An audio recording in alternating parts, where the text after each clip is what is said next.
Halo semuanya, pada kesempatan kali ini kita akan membahas tentang materi seni budaya kelas 10, yaitu tentang musik tradisional. Nah, sebelum itu perkenalkan, nama saya Denis Junarsa. Saya mengajar seni budaya kelas 10 di SMA Negeri 77 Jakarta. Oke, sebelumnya kalian tahu nggak sih apa yang dimaksud dengan musik itu? Musik mungkin sudah familiar ya di kehidupan kalian sehari-hari. Nah, musik itu adalah kesenian yang bersumber dari bunyi atau yang biasa kita kenal dengan suara. Musik itu sendiri terbagi menjadi 3 nih. Yang pertama ada musik instrumental. Nah, apa tuh musik instrumental? Musik instrumental adalah musik yang dimainkan atau dibunyikan dengan alat musik saja tanpa adanya nyanyian.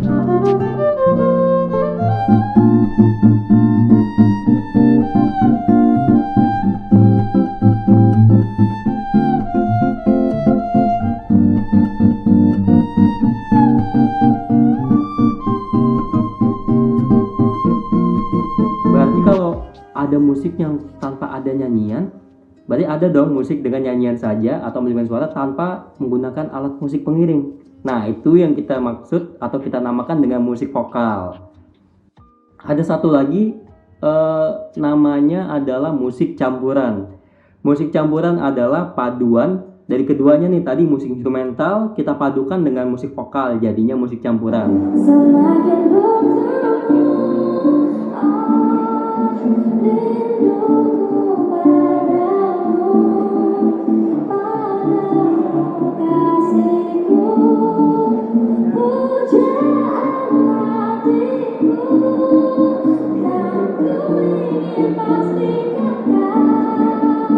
Nah, seperti itu. Nah, pada pembahasan kali ini kita akan memfokuskan kepada musik tradisional. Musik tradisional dikenal dengan nama karawitan. Ayo, ada yang tahu nggak karawitan itu apa? Karawitan adalah kesenian daerah yang diwujudkan dalam bentuk bahasa bunyi. Nah, maksudnya kalau tadi saya menjelaskan musik secara umum, sekarang bunyian itu diwujudkan dalam kesenian daerah atau alat-alat musik daerah, nyanyian daerah, dan semacamnya. Contohnya, ada yang tahu nggak alat musik apa yang termasuk alat musik tradisional dan nyanyian seperti apa yang termasuk nyanyian tradisional? Di sini saya akan memberikan 3 contoh alat musik tradisional, yaitu yang pertama adalah angklung. Mungkin kalian sudah sering mendengar kata angklung. Nah, tapi pada tahu nggak sih angklung itu berasal dari mana? Angklung itu alat musik yang berasal dari Jawa Barat. Nah, bagaimana cara memainkannya? Mungkin kalian sudah sering lihat nih. Angklung itu dimainkan dengan cara digoyangkan, lalu dia akan berbunyi. Nah, kalau nada-nada yang terdapat dalam angklung kalian bisa cari sendiri nih di internet atau di website. Nanti nada-nada apa saja yang terdapat dalam angklung itu. Nah, selanjutnya saya akan memberikan contoh alat musik pukul, namanya tifa. Tifa ini berasal dari Maluku dan Papua. Nah, cara mainkannya ya dipukul. Dalam musik itu namanya alat musik perkusi atau alat musik tabuh. Nah, yang terakhir adalah tehyan. Nah, tehyan mungkin udah juga sering dengar ya. Tehyan adalah alat musik dari DKI Jakarta. Tehyan itu dimainkan dengan cara digesek. Jadi dia ada senarnya juga gitu. Lalu ada penggeseknya juga. Nah, dari ketiga alat musik ini tadi ada yang dimainkan dengan cara digoyang, ada yang ditabuh, ada juga yang digesek. Nah, kalau kalian mau tahu berbagai alat musik tradisional, kalian bisa buka Google atau website, atau kalau kalian pernah ke tempat wisata budaya, misalnya di Jakarta ada Taman Mini Indonesia Indah. Nah, di sana banyak tuh berbagai macam tempat, misalnya ada anjungan dari Kalimantan Barat atau anjungan dari Sumatera, anjungan dari Sulawesi. Nah, ketika kalian masuk, kalian bisa lihat tuh ada berbagai macam musik dan alat musik tradisional dari berbagai daerah di Indonesia. Oke, sebelum membahas lebih jauh, nah kalian harus tahu dulu di musik itu mempunyai dasar-dasarnya. Nah, ada yang kita kenal dengan simbol musik. Ada apa aja sih simbol musik itu? Yang pertama ada nada, lalu ada ritme, ada tempo, dan yang terakhir ada dinamika. Oke, yang pertama ada nada. Apa sih nada itu?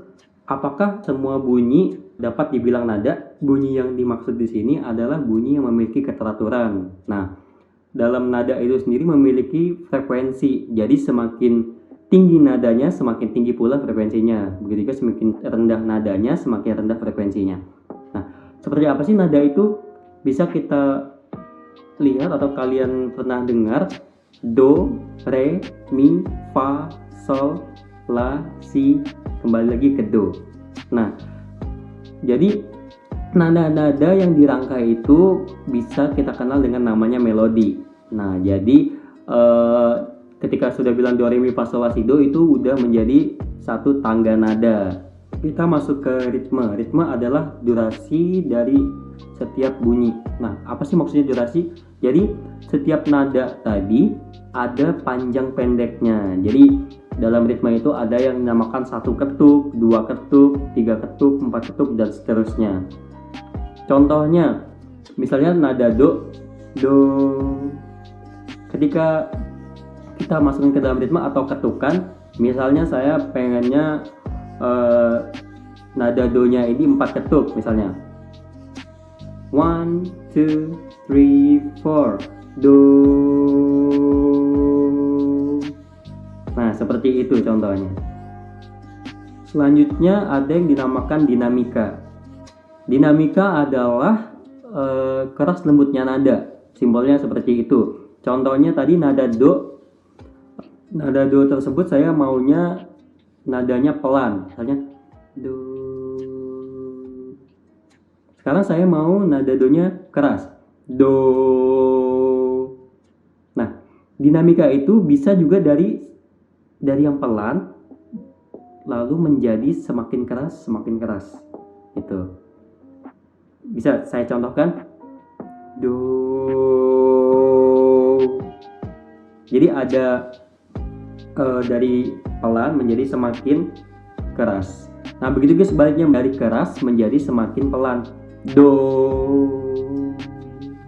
Oke, yang terakhir ada namanya tempo. Tempo adalah kecepatan dari sebuah musik atau cepat lambat dari sebuah musik. Saya coba kasih contoh lagu ya. Misalnya saya mau lagu ondel-ondel contohnya. Lagu ondel-ondel saya mau temponya itu cepat. Seperti ini.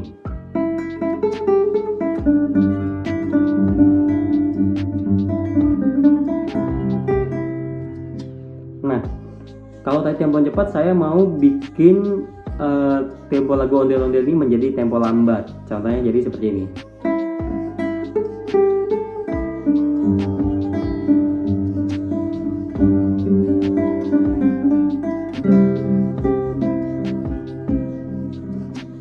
Nah, seperti itu. Jadi ada perbedaan antara tempo lambat dan tempo cepat.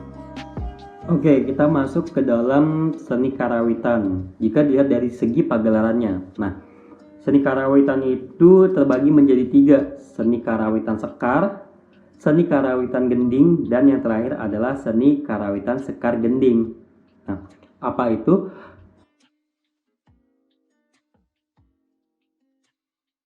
Karawitan sekar adalah seni suara daerah yang diungkapkan melalui suara mulut yang bersentuhan dengan nada atau instrumen bunyi pendukungnya. Karawitan gending, seni suara yang diungkapkan melalui alat musik daerah atau instrumen musik. Dan yang terakhir adalah karawitan sekar gending adalah perpaduan suara, musik, dan nyanyian.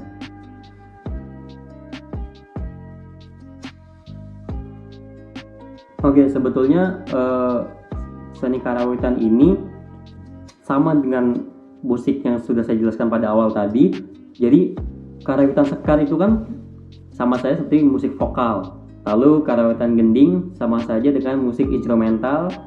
Lalu tadi ada juga musik campuran ya. Nah, itu sama saja seperti sekar dan gending ini yang dipadukan seperti itu.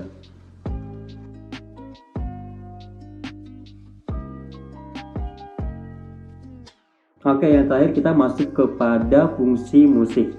Nah, lagu daerah di sini juga punya fungsinya masing-masing loh. Contohnya yang saya ambil adalah lagu ondel-ondel yang berasal dari daerah DKI Jakarta.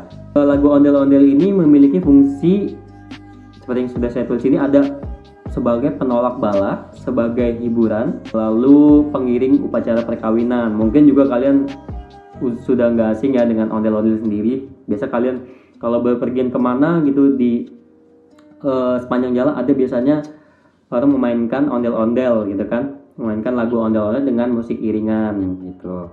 Lalu yang kedua adalah lagu Ampar-Ampar Pisang dari daerah Kalimantan Selatan. Nah, fungsinya itu mengiringi permainan anak atau biasa kita kenal dengan dolanan ya.